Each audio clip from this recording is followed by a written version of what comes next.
So video number 7. Oh, this is a long video. Kind of getting tired of sitting down, but you know, I'm hanging in there, guys. So yeah, so basically, because I called my friend crying that she's trying to kill my baby, they rushed over. By the time they got there, when I say this woman switched, it was that she became this whole different person. And I thought my friends, after years of telling them how manipulative my mom can be, I thought they would have understood at that moment that she's pretending. So they came over and they were just like, they were worried because I told them this and I told them that. And my mom was like, oh, what is she talking about? Nothing happened. We've been sitting here. I've been playing with my granddaughter. And she was like, oh, do you want something to drink, or just proper friendly, like nothing ever happened. And she was like, nothing happened. I don't know why she told you that. And I just sat there and I was just like, what just happened? And my friend looked at me and her sister looked at me, and it was like, Thelma, why would you lie about something like this? How sick are you? And I was like, I didn't lie about anything. She's manipulating you. Why would I make you come all the way down here just to lie about something like that? And then they was just like, oh, how I'm a bad daughter. I'm very evil. How could I accuse my mom of such things? And I just sat there and I was just like, wow, that's so evil. I was just like, oh my God. Anyways, living with my mom after I had my daughter was horrible. I lost so much weight. I wasn't eating much. What my mom started to do is count her foods and stuff. And if I take it, she'll get angry. Oh, I don't buy food in this house, so why am I eating up all her food? She'll make me, I have to take care of my daughter. I have to clean the house and do things for her as well. On top of that, I had to wash my baby's clothes by hand. She wouldn't let me use a machine. Hang up the clothes. After I hang up with the clothes, she wants me to iron each and every one of her outfits. And on top of that, I had schoolwork to do as well. So sometimes at night I was up doing schoolwork. She'll be laying next to me. And she came to me one time and she said she wanted to talk to me. And I said, okay, that's fine. And she talked to me about the money, because back then I think it was income support you get when you have a baby. And she said to me, she didn't think that I would be eligible for it. So I said to her, I am eligible for it. And she said to me, when you get that money, you need to save it for your baby. It's for when obviously baby needs new clothes, nappies and things. Don't spend the money, so quickly and stuff like that. Just give me advice. Um, and then she said something to me that I found to be a bit weird. But later on, I started to realize why she said it. And she said to me, it seems like I'm still young and I want to enjoy my life. And I just want to do what I want to do. And having a baby, she knows how much of a struggle that is. And basically, she said to me to sign over my rights as a parent for my daughter to her, and then she'll let me do whatever I want. If I want to go out and not want to come home, is up to me. She'll never question me like she used to and get upset. Basically, all I need to do is sign over my parental rights to her for my daughter. And I looked at her and I said to her, so what makes you think that I want to give up my daughter? Did I tell you life is hard for me? I'm enjoying being a mom. I said, so I'm not giving up my daughter so I can have the freedom to go out with my friends and do what I want. I don't care about that stuff. All I care about now is the well-being of my daughter. And to this day, she said it as a joke. It wasn't a joke. She was dead serious. She wanted me to give up my child to her. She wanted my daughter. And because she knew that I wasn't backing down, she now proceeded to do other things to me. So it got to a point where I got so tired and sick of it. I wrote a letter and I said to her, I'm going to leave. I need to spread my wings, get my own place, and learn how to take care of my daughter on my own. I don't want to continue living here because I feel like I'm being treated like a slave. I'm not being appreciated. I can't even eat your food without you getting angry saying I need to replace your food. And I said to her, I don't want to live here anymore.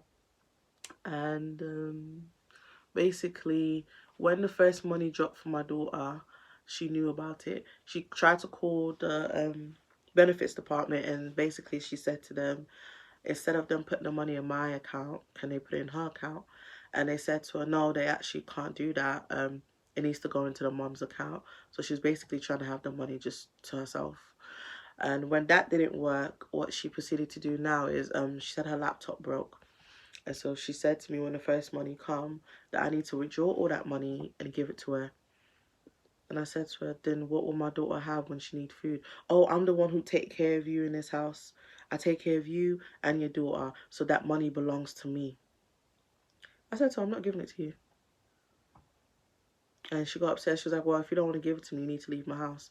So there was one day, this is around the time I met my son's baby dad. And basically, my daughter was 2 months old. He absolutely loved her. And my mom went to a funeral, and I packed my stuff. The first time I moved out with my daughter, I moved out with one of my friends, and I had to get the police to leave. So basically what she did was, she took my daughter and locked herself in a room, and I had to call the police. And when the police came, she started telling them how I'm an unfit mum, how I go clubbing and leave my baby with her. I never take care of my child. I don't go clubbing. I don't go anywhere. I'm not really much of a clubbing type girl, you understand? And she proceeded to tell these people that how I like going clubbing and I don't take care of my daughter and I'm not a good mom. And the lady was like, did you give birth to the child? She was like, no. She was like, then you can't have her. Unless you can prove that she's unfit and the court grants that child to be with you, you need to let go of her baby and give her her child so she can go. Oh, but she needs to stay with me because obviously the visa I had that time basically said that I had to stay with my mom for a total of 6 years to get my indefinite leave in the country under that visa. So she was saying, oh, how immigration said that I've got to stay with her until for 6 years, this, and that. And the lady said to her, well, she's 18 now. You can't force her to stay with you. And with the immigration thing, she can always reapply for something else if she's not living with you anymore. And my mom didn't want to hear that because she thought showing them that paper basically will force me to stay. And so I took my daughter and I left. And then after a while, she started begging me, going on her knees and crying. Oh, well, all she has, this, and that. I came back. And when I came back, she just got even worse. And so I decided to move out again. So yeah, she went to a funeral. And by the time she came back, I left a letter on the table and I said, I've left, Mom. I'm tired of living here. And you know where I'm going to be.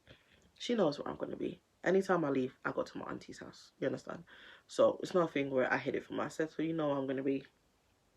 So I didn't realize when I went to my auntie's now, after a few hours, the police came looking for me, basically.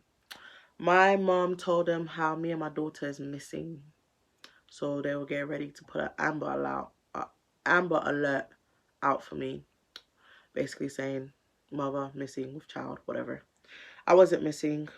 She was wasting the resources of the police. And they weren't happy with that. Because when she sent, because she sent them over to my auntie's house. And I said to the police officer, if I was really missing, how did she know exactly where to direct you to where I'm going to be? I wasn't missing. I left her a letter. She knows exactly where I was going. And the man was like, so then why would she report you missing? I was like, my mom has a mental problem.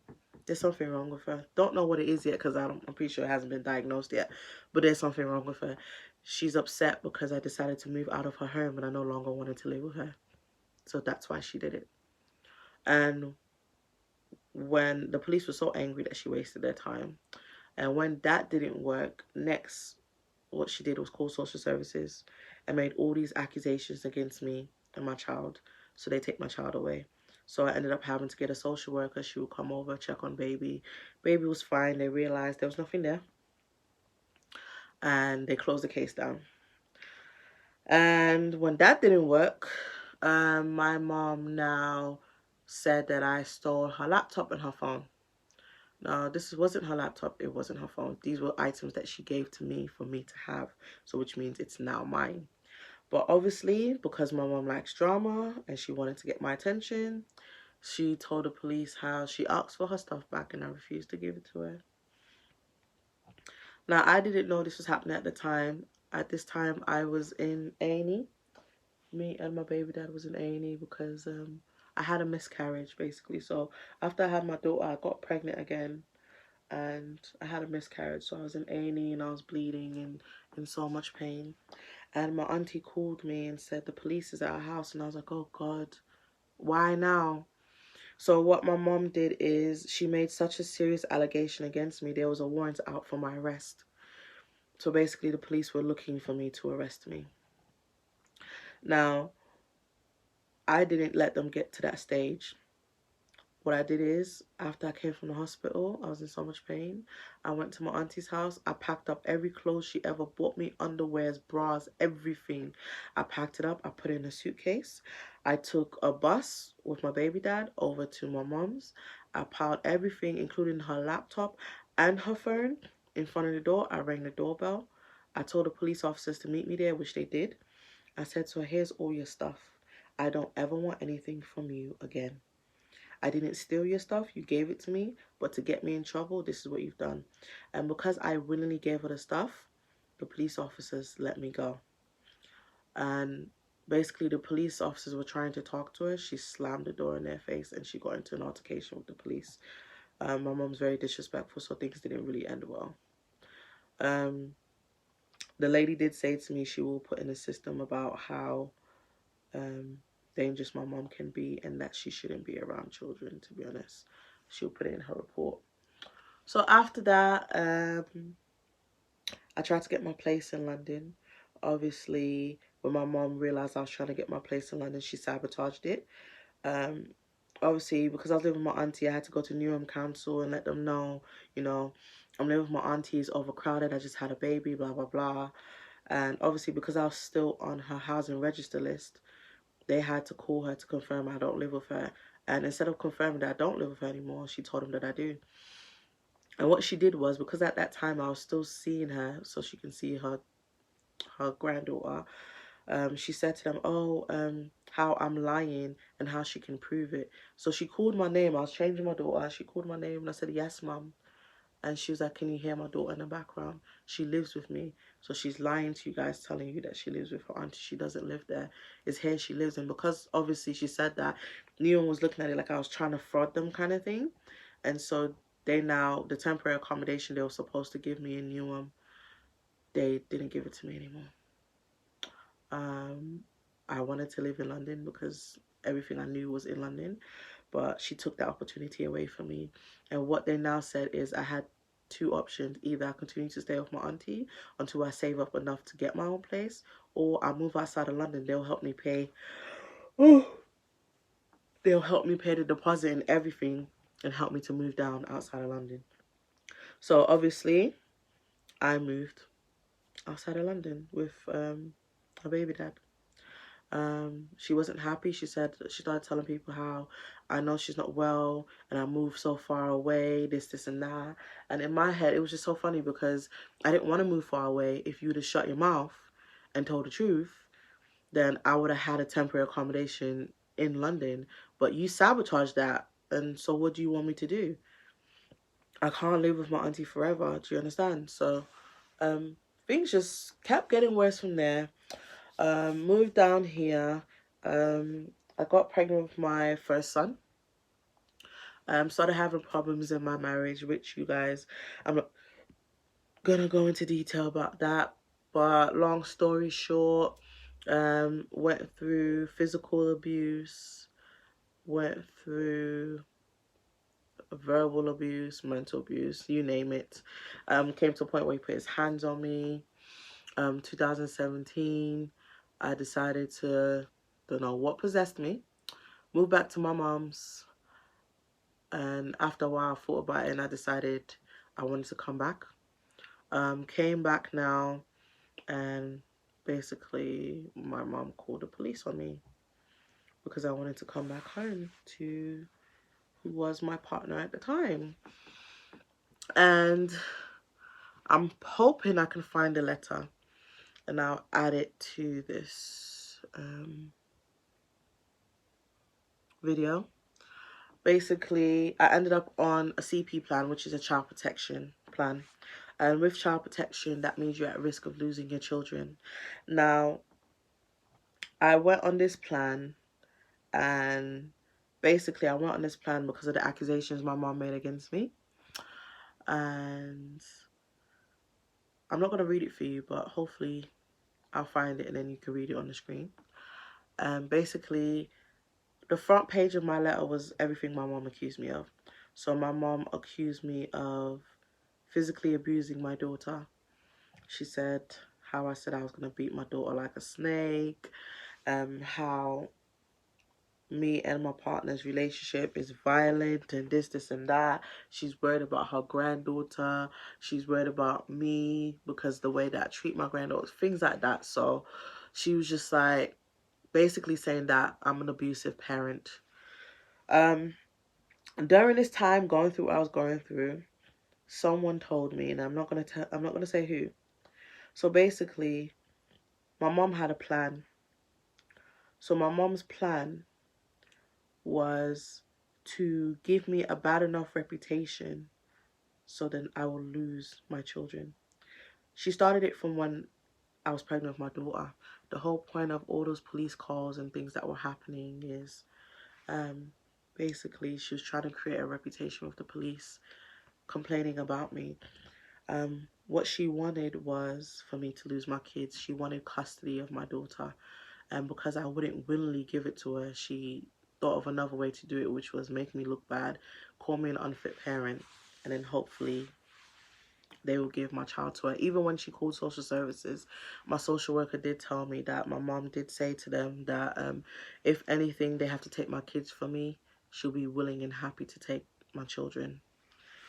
But what she don't understand is my mom has frauded the government in so many ways. She pretends that she's ill. She is ill. She has arthritis and diabetes and stuff, but she exaggerates her conditions to the point where she's got a wheelchair and a walking stick. She don't really need it most of the time, but she does it because then she gets her full benefits and the government will pay her money, basically. I'm not scared to say that on camera. But yeah, basically, so but what she don't understand is now that she's over exaggerated her condition, she's classed as disabled. And as long as you're classed as disabled, there's no way they're going to take my two kids and give it to her. And one thing she didn't understand is even if they were going to give my children to her, she's not going to get my son because my son's dad was still in a part of our lives. So they'll give the child to the dad, to be honest. My daughter, we ended up finding out who her dad actually was, and he wanted nothing to do with her till this day. So she basically carries my second baby dad's surname. So yeah, she wanted to take my child away from me. Her aim was to get my daughter away from me by any means necessary. I don't know why, but it's just what she wanted. And someone told me about that this was her plan, and I was just baffled, and I was just like, wow, okay. So front page of the child protection was what my mom said, and because of what my mom said, I now ended up with social workers who were determined to get my child taken away from me. I went through a lengthy battle with social services where it went to a point where I was getting ready to take social services to court because the social worker I had to go on maternity leave, and she was just one evil woman. And so she put another woman in her place who was like basically just as evil and wicked as she is. So what ended up happening is she would come to my house and make excuses like, oh, I got things on the floor and my house conditions is bad, this and that, just so it will sound bad enough and they will take my kids from me. And so what I started to do is record her each time she came to my house, and I called the social services and I said, I need to talk to your manager, and I said to her, I've been recording your staff member as she lies every time she comes to my house. So if you don't change my social worker, I'm taking social services to court, because I already had a solicitor. And literally that shocked social services that I started doing that. I started keeping records. So what they did is the next day they fired her and she lost her job trying to get me to lose my kids. Like, I will not sit there and let someone try to take my kids away from me, you understand? And this is just the determination of my mom. So I stopped talking to her for a while, and then she called me again, I think ending of 2000, 18, I can't remember, but she did call me back. So here comes video number 8.